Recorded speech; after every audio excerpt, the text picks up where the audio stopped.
हाय, आपके साथ मैं हूँ Surabhi Sharma. India TV YouTube channel subscribe करिए, बेल आइकन दबाएं।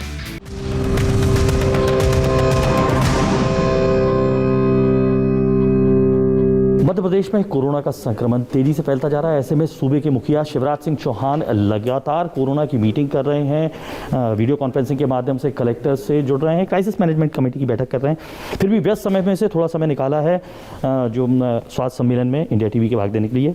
सर धन्यवाद, समय दिया आपने। सर, मध्य प्रदेश में कोरोना बेकाबू दिखाई दे रहा है, स्थिति कंट्रोल में है या आउट ऑफ कंट्रोल में, क्या कहेंगे? देखिए, संकट तो है, इससे कोई इनकार नहीं, लेकिन कोई संकट से हम हार मानने वाले नहीं हैं। सरकार भी हर संभव उपाय कर रही है जनता के साथ मिलकर, और ये बढ़ती हुई संक्रमण को भी रोकेंगे और इलाज की भी पर्याप्त व्यवस्था करेंगे। सर, कुछ शहरों में लगाया गया है अभी, लेकिन लॉकडाउन, देखिए ये लॉकडाउन नहीं है, मध्य प्रदेश में लॉकडाउन नहीं लगाया जाएगा। क्राइसिस मैनेजमेंट ग्रुप ने जनता से विचार विमर्श करके, चर्चा करके, कुछ शहरों में जहाँ संक्रमण ज़्यादा था, संक्रमण की दर कम करने के लिए, वृद्धि रोकने के लिए कुछ चीज़ें तय की कि हम ये गतिविधियां नहीं करेंगे, कुछ चीज़ चालू रहेंगी और कई गतिविधियां नहीं होंगी जिससे भीड़ इकट्ठी ना हो, ताकि संक्रमण की चेन को रोका जा सके। उसको कोरोना कर्फ्यू नाम दिया हमारे क्राइसिस मैनेजमेंट ग्रुप ने कि हम कोरोना कर्फ्यू लगा रहे हैं, और स्थानीय स्तर पर वो फैसले कर रहे हैं। कोरोना कर्फ्यू, फिर भी कुछ जगह कोरोना कर्फ्यू लगा है, लेकिन फिर से पुराना दृश्य लॉकडाउन 2.0 का तो नहीं नजर आएगा पूरे प्रदेश में, तमाम जिलों में लॉकडाउन नहीं लगाया जाएगा।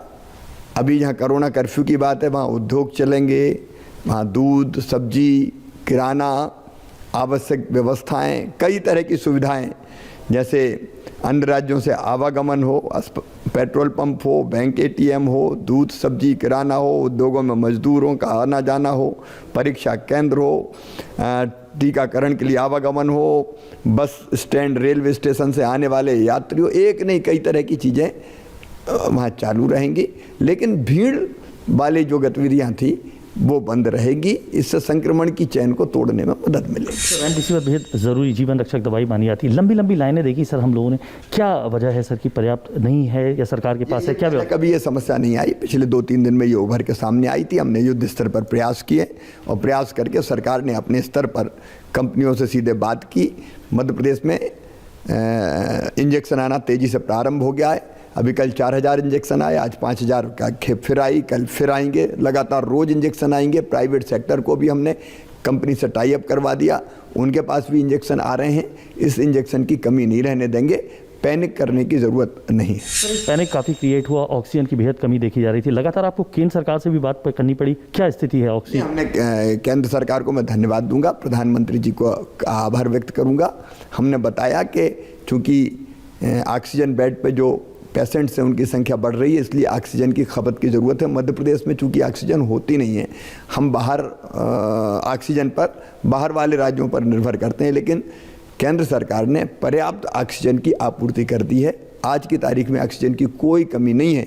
आगे भी जितनी ज़रूरत होगी वो उपलब्ध करवाई जाएगी, किसी को चिंता करने की आवश्यकता नहीं है। तो वैक्सीन कार्यक्रम लगातार चल रहा है, वैक्सीन उत्सव भी चल रहा है, लेकिन कई जगह वैक्सीन की कमी भी देखी जा रही है सर। वैक्सीन मध्य प्रदेश में वैक्सीन की कोई कमी नहीं है। टीका उत्सव हमारा चल रहा है और हमने 11 से लेकर 14 तारीख तक हमने फैसला किया है कि हम 5 लाख डोजेज रोज़ लगाएंगे। हमारे पास पर्याप्त डोज है और हम तेज़ी से टीकाकरण का काम कर रहे हैं। महाराष्ट्र सरकार ने और दिल्ली सरकार ने भी कहा है कि वैक्सीनेशन में एज बार नहीं होना चाहिए। आपको भी लगता है ऐसे मुख्यमंत्री की एज बार नहीं होना चाहिए, सभी को वैक्सीन मिलना चाहिए? क्या सरकार ने जो प्रोटोकॉल बनाया है उसका पालन होना चाहिए, मैं केवल इतनी कह सकता हूँ, वो उचित है। सर, ये भी देखा जा रहा है अब फिर से भाई एक तरीके से संकट दिख रहा है, महाराष्ट्र के बॉर्डर से भी लगातार प्रवासी मजदूर हैं वो आ रहे हैं, उनके लिए क्या व्यवस्था है? फिर वही दौर देखने को मिल रहा है पिछले नहीं, जो घर आना चाहेंगे वो घर आएंगे। इतना जरूर उनका चेकअप होगा। चेकअप करके अगर कहीं ऐसा लगता है कि आइसोलेशन में रखने की ज़रूरत है तो आइसोलेशन में रखने की व्यवस्था गाँव में ही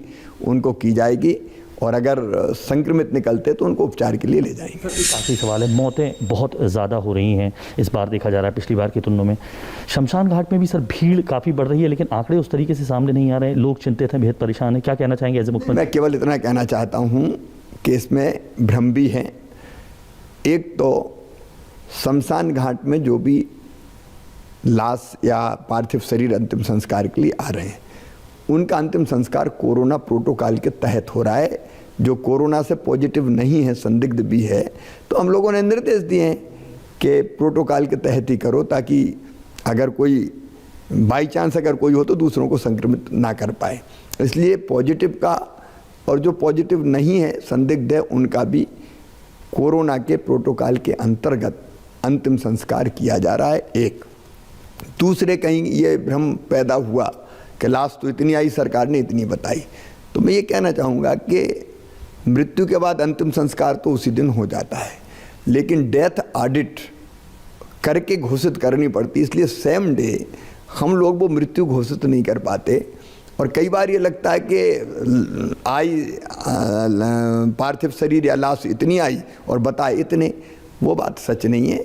दूसरे दिन तीसरे दिन डेथ ऑडिट होने के बाद वो संख्या रिकॉर्ड होती है औपचारिक रूप से, और इसलिए कई बार ये भ्रम हो सकता है। सर, एक बड़ी चीज़ देखिए कि मध्य प्रदेश के मुख्यमंत्री को सड़कों पर निकले लोगों को समझाने के लिए 24 घंटे आपने अपना जो पूरा जो कैबिनेट है वो एक तरीके से खुले आसमान के नीचे चलाई। वजह क्या रही, लोग फिर भी समझने को नहीं, देखो, जागरूक होना एकमात्र उपाय है और जनता जग रही है। धीरे धीरे हमने कहा पहले जरूर लापरवाही हो गई थी, और इसलिए उत्सव, मेले, भीड़, शादी, विवाह सब चीज़ें हुई, लेकिन अब लोग संकट की गंभीरता समझ के अपने आप सहयोग कर रहे हैं और लोग समझें संकट को।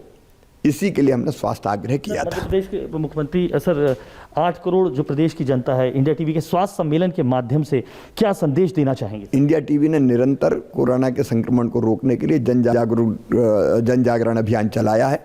मैं यही निवेदन करूँगा कि इस संकट को सब समझें। बिना आपके सहयोग के संकट से नहीं निपटा जा सकता, और सहयोग का मतलब है आप संक्रमित ना हो, स्वयं मास्क लगाएं, परिवार को मास्क लगाएं, सुरक्षित दूरी रखें, बार बार हाथ धोएं। अगर हम संक्रमित नहीं हुए तो हमने बड़ी सेवा की है देश की, ये माने। हाय, आई एम सुरभि शर्मा। खबरों से अपडेट रहने के लिए India TV YouTube channel subscribe करिए, साथ में बेल आइकन जरूर दबाएं। जुड़े रहें इंडिया टीवी के साथ।